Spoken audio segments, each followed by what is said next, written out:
एक वक्त देश की सियासत में जनता के मुद्दे अहम होते थे, या यूं कहें कि सियासत के केंद्र में जनता के मुद्दे ही होते थे। लेकिन वक्त के साथ सियासत बदली और सियासत का रंग ढंग भी बदला। अब सियासत का मतलब सिर्फ और सिर्फ चुनाव हो गए। तो क्या सियासत में जनता के मुद्दे गौड़ हो गए, या जनता के मुद्दों को अहमियत नहीं मिल रही? संसद से लेकर विधानसभाओं तक क्या सिर्फ हंगामे की जगह रह गए हैं, या इनमें जनता के मुद्दे भी उठाए जा रहे हैं? ऐसे में सबसे बड़ा सवाल यह है कि आज की सियासत में जनता के मुद्दों को कितनी अहमियत मिल रही है। चुनावी वादे हों या नीतिगत फैसले, उनको कितनी तवज्जो दी जा रही है। नमस्कार, जनमुखी एनजी लाइव से मैं सुमान राय। दोस्तों, आज से हम एक नया कार्यक्रम लेके आ रहे हैं, जनमत की सियासत। इस कार्यक्रम में हर हफ्ते हम बात करेंगे देश में घटती राजनीतिक घटनाओं की, और यह समझने की कोशिश करेंगे कि जनता के मुद्दों को राजनीति में कितनी अहमियत मिल रही है। हमारे साथ चर्चा में होंगे वरिष्ठ पत्रकार, पायनियर के ब्यूरो चीफ रमेश सिंह जी। प्रिय, महाराष्ट्र चुनाव के जो परिणाम आए निकाय चुनाव के, उसे आप कैसे देख रहे हैं?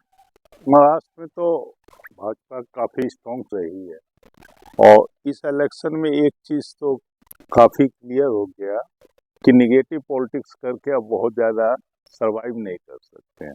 और ये जो है, दोनों भाइयों को, ठाकरे ब्रदर्स को, जो इकट्ठे हुए भी फिर भी उनको चोट लगी है। और बीजेपी ऑलमोस्ट क्लीन स्वीप कर गई पूरे महाराष्ट्र में। तो ये तो शो करता है कि बीजेपी जो है धीरे धीरे वो कर रही है। या तो आप पॉजिटिव पॉलिटिक्स में आइए, तब ले जाइए मराठी वाला, और जो जो इनके कार्ड थे वो सब कार्ड भाजपा ने अच्छी तरह से इनकेस किए। और उनकी लीडरशिप भी है, उनका एक अपना ऑर्गेनाइज वे में वो लोग काम भी करते हैं। देवेंद्र फडणवीस काफ़ी स्मार्ट आदमी हैं। स्मार्ट इस सेंस में कि डेमोक्रेसी से भी रिलेटेड चीज़ों को बहुत अच्छी तरह से उठाते हैं, हिंदुत्व से भी रिलेटेड बहुत अच्छी तरह उठाते हैं। और इसमें जो है ना, मराठी वाला इशू भी जो है ना, उसे ही बड़े अच्छी तरह उठाया। लेकिन जो उम्मीद की जा रही थी कि ठाकरे बंधु को बहुत नुकसान होगा, या बहुत उतना फायदा नहीं हुआ, लेकिन फिर भी वो एक अपनी ताकत दिखाने में तो कामयाब हो गए। नहीं, ताकत तो दिखाएंगे ही, अभी तो है। वो उनको यही मैं कह रहा हूँ कि निगेटिव पॉलिटिक्स में से हटना होगा। बाल ठाकरे कभी बहुत ज्यादा निगेटिव पॉलिटिक्स नहीं किए। जब साउथ और नॉर्थ का एक बार झगड़ा था तो साउथ के थोड़ा सा वो उसमें गए, लेकिन नॉर्थ इंडिया को उन्होंने कभी बहुत ज्यादा वो नहीं किया, टारगेट। हाँ, ये क्या है कि यहाँ जिसके बिना आप बॉम्बे में रह नहीं सकते हैं, पूरे बिहारी या पूर्वांचल वाले जो भी इस एरिया के लोग हैं, जो छोटे छोटे काम करने जाते हैं, उन पे अगर अटैक करते हैं तो उसका नुकसान तो होता है, दूसरों पे भी होता है। खासतौर से मनसे का तो पूरा उस पे ही है। इसमें अगर ये सब हट जाएंगे तो मराठी लोग भी सरवाइव करना मुश्किल हो जाएगा ना। कौन काम करेगा, कौन सप्लाई चैन ही टूट जाएगी। महाराष्ट्र चुनाव का आप इम्पैक्ट क्या आने वाले जो देश में विधानसभा चुनाव है, क्या उस पर भी कुछ पड़ेगा? नहीं, इसका बहुत ज्यादा निगेटिव बहुत प्रभाव तो नहीं दिखता है। ये तो महाराष्ट्र तक सीमित है, वहीं पड़ेगा।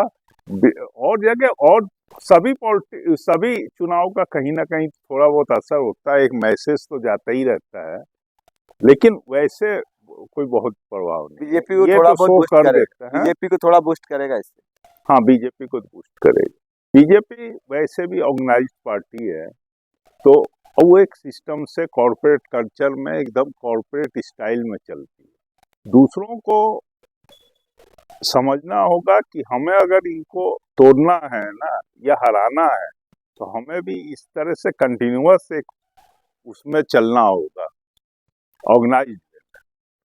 आने वाले एपिसोड में हम लोग विधानसभा चुनाव की स्थिति का आकलन करते रहेंगे और चर्चा होगी। लेकिन अभी जो है, हम यूपी की बात करें तो यहाँ पे जो बुलडोजर पॉलिटिक्स बहुत तेज हो गई है कि अभी देखिए संभल में लगातार कार्रवाई चल रही है, देवरिया में एक मजार का मैटर है, तो कहीं ना कहीं कुछ लगातार जो, तो इसका क्या लगता है, ये 2027 के पहले की तैयारी है, इसका किसको इफेक्ट पड़ेगा? भाजपा को इसका फायदा मिलेगा? 27 तो अभी दूर है, उसके पहले जो है मुझे लग रहा है कि यहाँ पे भी ये सब पंचायत म्युनिसिपल और ये कॉर्पोरेशन म्युनिसिपल नहीं होता है, होगा, पंचायत होगा। पंचायत होंगे। पंचायत होना है 2-3 महीने में। तो इस पे इसका चलता रहता है। ये तो इनका कंटिन्यूअस एक प्रोसेस चलता है जो कि बीजेपी उस पर वर्क करती रहती है। इसका इफेक्ट किसको पड़ेगा, जो ये बुलडोजर पॉलिटिक्स है जिसका लगातार जो है, और खास तौर से एक आरोप ये लगता रहता है कि एक समुदाय को टारगेट कर रहे हैं। हाँ, तो इसका क्या बीजेपी को कुछ फायदा होगा या अपोजिशन को इसका फायदा होगा? मैं अपोजिशन को तो बहुत ज्यादा इस पे मुझे नहीं लगता है कि बहुत फायदा होगा, क्योंकि जिसको ही टारगेट कर रहे हैं, जिस समुदाय को, वो ऑलरेडी इनके अगेंस्ट है। ये बल्कि उसको वो मैसेज लेके पोलराइज कर सकते हैं और ज्यादा अपने वोट बैंक को, हिंदू खासकर Hindu vote bank, Hindu vote bank में की बात आप कर रहे हैं, तो यहाँ पे अभी एक ब्राह्मण वाली पॉलिटिक्स हुई, जो ब्राह्मण विधायकों की बैठक हुई भाजपा के अंदर। तो क्या इसके लिए भाजपा के अंदर सब ठीक है कि कुछ हलचल है? नहीं, हलचल तो हमेशा होता रहेगा। किसी भी सिस्टम में अगर पॉलिटिक्स में देखिएगा तो हर आदमी चलता रहता है। पहले से कांग्रेस के समय भी ये हमेशा होता रहा है, लॉबिंग इधर उधर होती रही है, ये हमेशा चलता रहता है। हर आदमी जो पॉलिटिक्स में है ना, वो सत्ता लेना चाहता है, तो इस तरह की चीजें चलती रहती है। डिपेंड इस पे करता है कि जो नेता है, जैसे मान लीजिए यहाँ योगी को रख लीजिए, योगी कितने वीक होते हैं ना, इस पे सब डिपेंड करता है। अगर योगी की कोई कमी पकड़ के आप हावी हो जा रहे हैं तब तो ठीक है। मैं एक उदाहरण आपको दे रहा हूँ। जिस समय कल्याण सिंह थे, कल्याण सिंह बहुत स्ट्रॉन्ग चीफ मिनिस्टर, लेकिन एक राजनाथ पीछे पीछे एक पॉलिटिक्स लोग कहते हैं कि एक चलती थी, एक महिला के साथ उनका नाम जोड़ा गया, उसके बाद वो काफी डिफेम हुए, और वो डिफेम ही नहीं हुए, बल्कि सत्ता हट गई और सत्ता हट के राजनाथ के पास आ गई। तो अगर योगी को कोई कमजोरी पकड़ लेते हैं, समझे, तब तो ये हावी होंगे, नहीं तो ये अपना रूम पॉलिटिक्स करते रहे।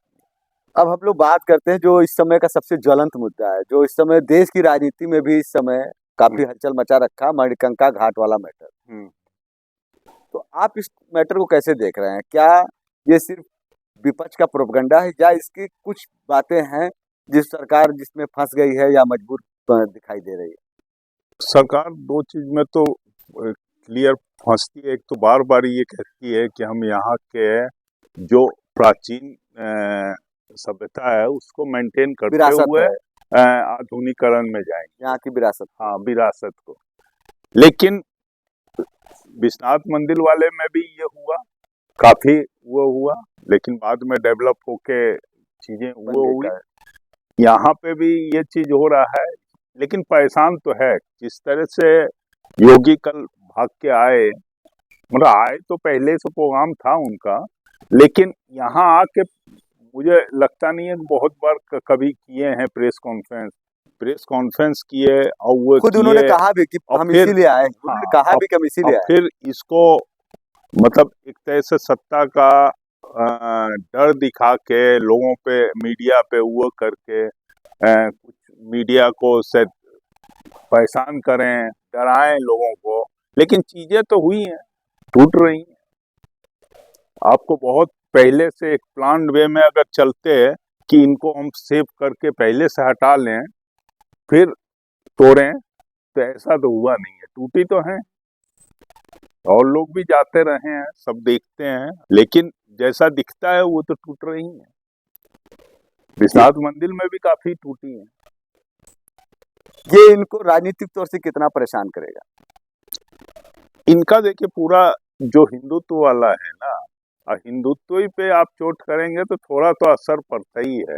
ये लॉन्ग प्रोसेस है, ये लंबे समय सोचने वाली वो पॉलिटिक्स है। इसका केवल प्रभाव बनारस में नहीं पड़ता है, इसका आगे आने वाले 4-5 जो इलेक्शन होने वाले हैं सब जगह पड़ता है, क्योंकि आप एक ही मुद्दे पे तो चलते हैं, हिंदुत्व के। हाँ, आपको मैं एक बता रहा हूँ, जैसे आप आसाम में भाजपा में सत्ता में है, लेकिन उस सत्ता में क्यों है, वो इसलिए है कि वहाँ मुस्लिम वाला इशू बहुत तेजी से उठा, हिंदुत्व को थोड़ा सा ही पोलराइज करके सत्ता में आ गए। बिहार में अभी आपने देखा ओवैसी जिस तरह से किए, बीजेपी को काफी लाभ मिलता रहा है उससे। मणिकंका घाट का प्रकरण इनको आपका कहना है आने वाले विधानसभा चुनाव में भी इफेक्ट करेगा? अपोजिशन किस तरह से उनको आगे कंटिन्यू कर पाते हैं, पता लगा कि 15 दिन 20 दिन में मामला खत्म, तो परेशान करेगा, परेशान करेगा, कुछ हद तक परेशान करेगा, कुछ करेगा। आपकी नजर में प्रशासन का जो रवैया है, जो या सरकार का जो रवैया, जिस तरह से अभी 8 लोगों के खिलाफ FIR कराई गई है, ये दबाव की जो पॉलिटिक्स है, तो क्या ये मैटर दबा दिया जाएगा या ये दबाव की पॉलिटिक्स नुकसान कर सकती है? सत्ता में जो भी रहता है इस तरह की पॉलिटिक्स करता रहता है, हमेशा ये इतिहास रहा है। अब इसका क्या असर पड़ता है, क्या नहीं पड़ता है, ये सब दूसरे जो अपोजिशन वाले हैं या जो लोग सही बात कहते हैं, जो उठा रहे हैं, वो किस तरह से कंटिन्यू करते हैं इसको, इस पे डिपेंड करता है। आखिर ये शुरू में भी दबाने की कोशिश किए थे, दबा नहीं पाए, मुद्दा उठते गया, फिर आके DM सबको ट्वीट सब करना पड़ा, फिर चीफ मिनिस्टर तक को आना पड़ा। तो आपने तो शुरू से सोचा कि दबा लें, लेकिन दबने का भी एक स्थिति है। अभी आप FIR कर देंगे, सब कुछ कर लेंगे, उसके बाद भी अगर मुद्दे वो होते रहे, गर्म होते रहे, और सच्चाई तो आप छुपा नहीं सकते हैं ना, सच्चाई तो आती रहेगी। बनारस की पॉलिटिक्स में भी क्या लगता है भाजपा को इसका बड़ा नुकसान उठाना पड़ेगा मणिकंका घाट प्रकरण का? नहीं, पिछले बार भी इनको असर तो पड़ ही रहा था सिटी साउथ में, पूरे बनारस में कितना इफेक्ट है, क्योंकि एक स्ट्रॉन्ग आदमी यहाँ से लड़ता है चुनाव, तो वो उसको अपोजिशन वाला कितना डैमेज कर पाएगा, ये तो बहुत अभी दूर का वो लगता है। और जहाँ तक लोकल लेवल पे है, क्योंकि शुरू से बनारस में खासकर शहरी एरिया में जनसंघ का भी प्रभाव जनसंघ के समय से काफी रहा है। उस समय भी समाजवादी जनसंघ ही आपस में क्लैश होता था, तो जनसंघ कभी कभी अच्छा कर भी जाता था। तो कितना पड़ेगा ये तो है, पिछले बार भी पड़ा था, लोकसभा बहुत मुश्किल से ये सिटी साउथ की सीट निकाल पाए, लोकसभा में भी PM के वोट पर थोड़ा प्रभाव पड़ा था। ये एक बड़ा डेंट हो सकता है भाजपा, हो सकता है, किस तरह से अपोजिशन इसको उठाता है। अभी की स्थिति देखने से ऐसा लगता है कि ये मैटर डेंट तो दोनों देखिए, दोनों चीज, मणिकंका दाल मंडी को किस तरह से अपोजिशन विपक्ष उठाता है और किस तरह से गरमाता है, इस पे काफी डिपेंड है।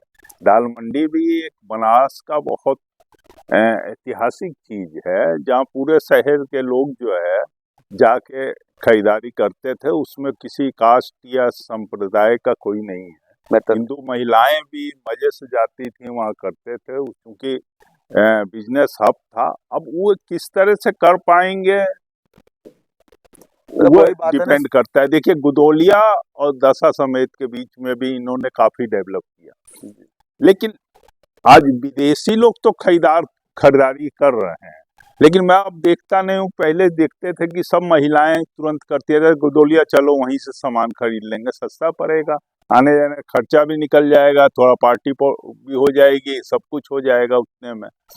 तो बहुत महिलाएं यहाँ शहर की जाती थी वहां पे। अब वहां मैं नहीं सुनता हूँ, किसी माल में तो चली जाती हैं, वहां नहीं जाती हैं। तो यही चीज दाल मंडी में होने वाला है। आप एकदम से टिप टाप कर देंगे, टूरिस्ट आएंगे, टूरिस्ट महंगा चीज खरीदेंगे, लेकिन लोकल उससे कटते जाएंगे। तो दोस्तों आज के लिए बस इतना ही। जनमत की सियासत के अगले एपिसोड में हम फिर मिलेंगे। देश की राजनीतिक घटनाओं, जनता के मुद्दों और से प्रभावित होती राजनीति के बारे में चर्चा के लिए। नमस्कार।